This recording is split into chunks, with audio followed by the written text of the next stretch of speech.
So 2 months ago, I decided to enter my first ever manga competition. Even though I can draw, I've never made a real manga before. And also, I felt like my passion for art had slowly faded away. I wanted to see if making manga was the secret sauce to revive it. But let me tell you, this wasn't easy. But what I learned from this experience was totally worth it.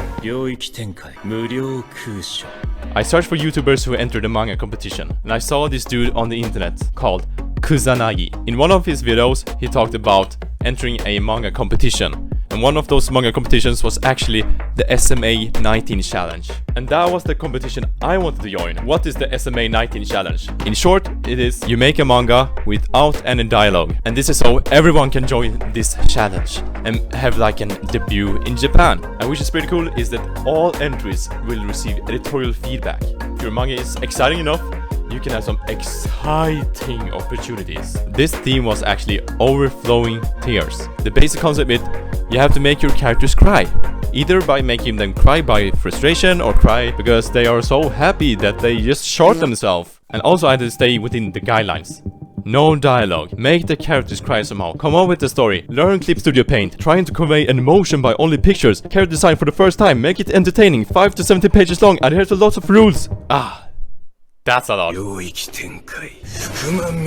was finally excited to start this new project of mine. I love learning, so starting this project was exhilarating for me. First thing I needed to do was brainstorm and coming up with an idea for the story. I came up with this story, inspired by the movie In Time and the book They Both Die in the End. It's a story about 2 boys in a world where you get a wristband like this one.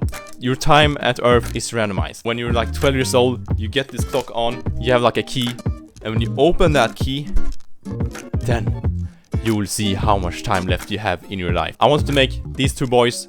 The one boy lives for like 8 years, and the other boy just lives for 30 minutes. So they have to spend the last moments together. So I wrote the basic plan. I tried to write the beginning, middle and end, but I didn't know the beginning and middle yet, but I knew the end. So after that I'm gonna write a story, but first I'm gonna do some character design. So I wanted 2 guys, approximately like 12 years old, best friends forever. So I tried to design with the help of a Japanese book and some YouTube videos. This is what I came up with.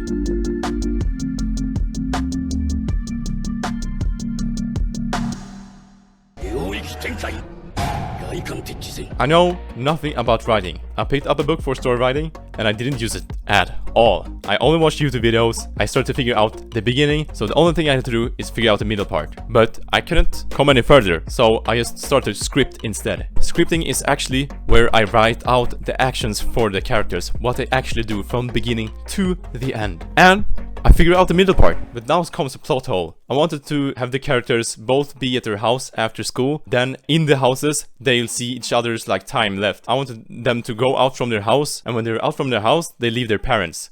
And I thought like the characters who's gonna die, he can't just leave his parents. I took away those parents and just replaced those parents with an alcoholic dad that doesn't care about his son. And I was like, yo, this is getting a little sad, man. Next part, I went into thumbnailing. Thumbnailing is basically where you draw out the sketches, like stick figures, where you create the essence of the story. This is so I can understand like the whole story from the beginning to the end, so I can start the next phase, sketching. I realized when I went into sketching that this was going to take a long freaking time. And I felt myself losing some passion for this project. I wanted to have more fun. So I listened to Trash Taste podcast, which made me not that focused. I drew, I looked back to what happened in the podcast, I went back and forth. I was having more fun just watching the episode than actual drawing. Days passed by and I slowly started focusing less and less on the contest. Even though I made time for the contest, it was hard getting things done. Now this thing I was doing now felt like a chore, not a passion project. But maybe if I continue, I might be one step closer knowing what I want to do with my art. I feel tired right now thinking about this. It's time to wake up, man. It's 2 weeks left. 2 weeks left. Just check your freaking calendar right now. Right the fuck on. Right now. I woke up. I looked at the calendar to see how long it was left. It's 2 weeks left. I have to finish this fast. For the 2 weeks left, I planned every bit of the day with the manga contest. despite me not really enjoying the process, I kept drawing.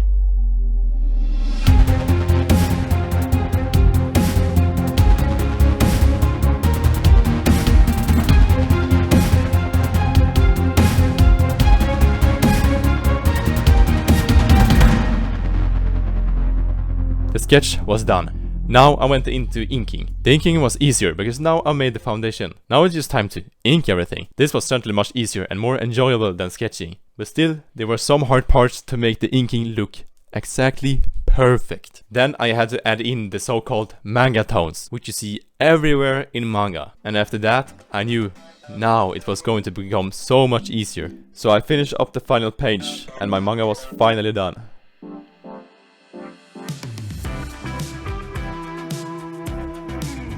It was like amazing to see the final results that I made a manga. I made a freaking manga, man. I felt freaking proud, man, that I made this manga. But I had one duty left.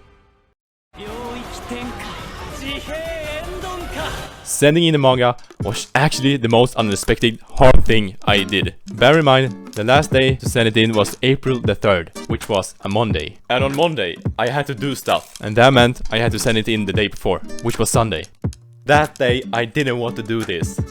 I just wanted to chill at my mom's place, eat some good food, watch some anime, but I told myself I will send this manga in before I do anything of that. So I just set a timer for 1 hour in order to finish this task. So the absolute hardest part was to export the manga and having the files be the size of the manga contest. Harsh requirements. When you send in the manga, every manga page you made have to be under 2 megabytes. The largest file was over 10 megabytes. This was the last panel. The most impact panel, so I had to compress it. I started getting feelings of frustration right now. I just thought this was going to take 1 hour. But finally after 2 to 3 hours, I finally got the largest file under 2 megabytes. So I sent the manga in and held myself to every standard that the SMA 19 boss had. I was done. I didn't have to do this anymore. I got a lot of satisfaction because I finished what I told myself. Confidence is built up on keeping the promises you say to yourself. Damn, bro. I think I'm gonna go to sleep right now.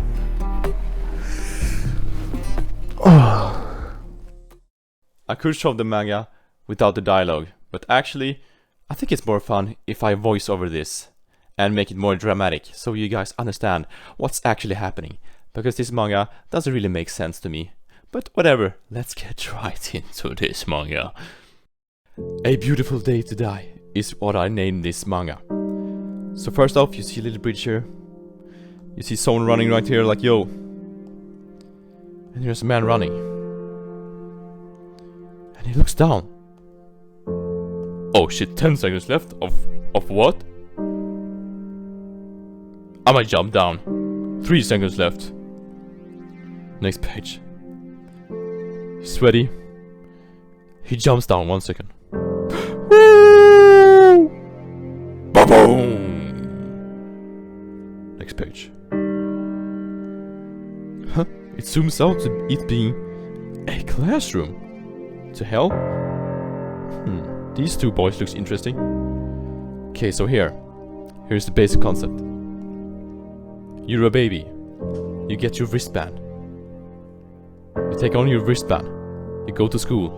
In school you get a key. And you can unlock this key. Or this clock. Your time is randomized. And it shows how many hours left you have. The clock is ticking down. And when your time is up, it's a bomb. Ba-boom! You will die. You will be exploded. Nani? Nani? Bring, bring, bring, bring. Okay, babies. Here is your keys.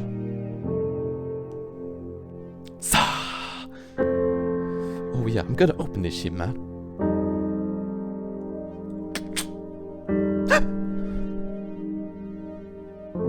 $30 minutes left. So he's totally agonized now. He has only 30 minutes left to live. So he calls his little dude like, yeah.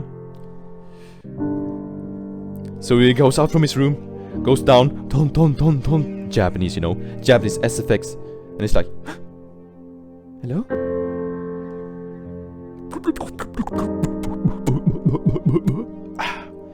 Dad, I only have 30 minutes left to live.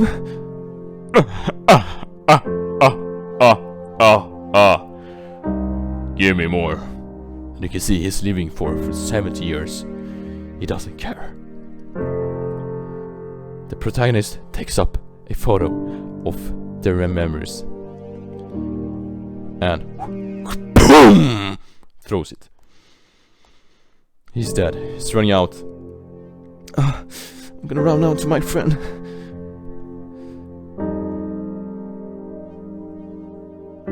A bus stop. Hey, not even 10 now.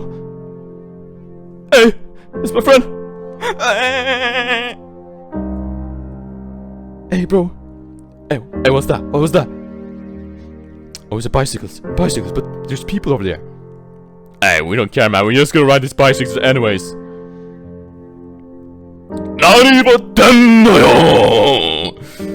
the man runs after him. And ooh, little Trippy trips over a rock like yo. Ba-boom! And now he tripped over, blood all over. And they cycle away, and they like laugh like, yo, we actually have fun. What's that, bro? Hey, we shall go in here. What will it be? Oh, what is this? What will this be? Oh, すごいですね. Very nice. すごい. Oh, you know those memories we had back then? We had a swing, we had a laugh, and the other memory, we throw the little snowball towards this kid. Pum! Another memory. Huh? I dropped my ice cream. We have so much fun. 1 minute left. Nani? Already? Man, we gotta spend the rest of the sunset together.